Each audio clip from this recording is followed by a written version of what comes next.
Mijn naam is Jamie van Dijk, lijsttrekker van de Brunsumse VVD. Lijst 3 in de gemeente Brunsum. Een gedreven team van 40 mensen dit keer, die zich allemaal willen gaan inzetten voor een nog mooier en nog sterker Brunsum. Wij zijn een partij die de afgelopen jaren in de coalitie hebben gezeten. En we hebben ervoor gezorgd dat Brunsum weer vooruit is gegaan. Vooruit op vele fronten. Denk aan de woningbouw. Mensen die op dit moment Brunsum binnenrijden, of dat nu vanuit de oostkant is, van de noordkant of vanuit de zuidkant.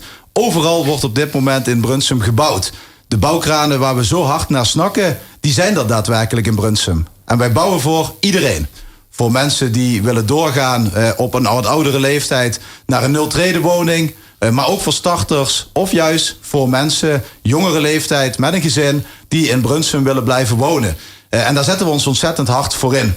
Daarnaast hebben we de afgelopen 4 jaar hard gewerkt om ook de openbare ruimte aan te pakken. Er wordt op dit moment gewerkt aan het Vijverpark, maar ook bijvoorbeeld het skatepark. Een park dat al lange tijd er best wel slecht bij lag, wordt nu aangepakt met, voor en door jongeren. Wij zijn actief met hen aan de slag gegaan, hebben naar ze geluisterd en gevraagd: wat is er nu nodig om jongeren zoals jullie in Brunsum te houden? En het is ons gelukt om daar een hartstikke mooi concept van te maken, met steun van de provincie Limburg, om dat echt vooruit te brengen.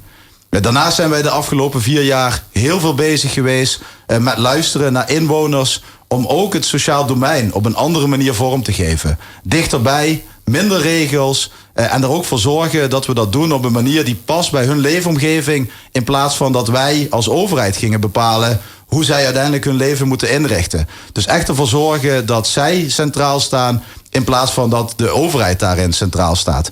En ik denk dat die beweging de afgelopen jaren zichtbaar is geworden. Brunsum straalt weer positiviteit uit. Brunsum staat op de kaart. We werken samen met andere gemeenten. Iets dat er ook toe leidt dat het ons gelukt is om heel veel subsidiemiddelen naar Brunsum te halen. En dat betekent dus ook, als we dan vooruitkijken, dat ons dat in staat stelt om ook de komende periode vooral die koers door te zetten. Dus een van de zaken dat wij in ieder geval willen, is nog meer woningen toevoegen. Zowel voor starters, voor mensen als gezin, maar ook voor senioren. Zodat wij ervoor zorgen dat Brunsum een hele fijne woongemeente kan blijven, met ook voldoende voorzieningen. Een van de zaken die recent nog besloten is dat wij het zwembad, de Bronspot, gaan renoveren. Een behoorlijke investering die daar gedaan wordt, maar wel een investering die wij noodzakelijk vinden bij een gemeente als Brunsum. Zodat iedereen, doelgroep van jong tot oud, het zwembad kan blijven gebruiken. Zodat schoolzwemmen in Brunsum mogelijk kan blijven. Dat was een behoorlijke opgave, omdat wij zagen dat we daar 40 jaar niks aan gedaan hadden. Maar het is ons wel gelukt om dat besluit door de gemeenteraad te loodsen. En nu is het ook zaak dat we zo snel als mogelijk daar aan de slag gaan. En dat we de inwoner ook nog heel lang kunnen gaan laten genieten van zo'n nieuw bad. Eenzelfde geldt bijvoorbeeld ook bij voetbalvereniging De Leeuw, waar het ons gelukt is om een nieuwe accommodatie neer te zetten. En daarmee zijn we nog niet klaar, omdat wij ook zien dat bij andere sportverenigingen, zowel de voetbalclubs, denk aan een BSV Limburgia die al lange tijd vragen om verduurzaming, maar ook bijvoorbeeld de tennis, waar we echt nog een uitdaging hebben, maar die willen we wel samen met die 3 tennisverenigingen in Brunsum gaan beslechten.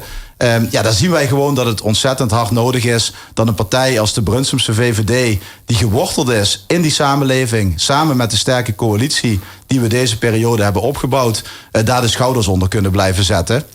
Dus ik hoop dat aankomende woensdag de mensen vooral in Brunsum ook willen gaan stemmen. Mensen die met ons vooruit willen gaan, die ervoor willen zorgen dat er woningen gebouwd blijven worden in Brunsum, dat het voorzieningenniveau op peil blijft en dat we oog en aandacht blijven houden voor elkaar. Zowel voor onze oudere medemens als de jongeren.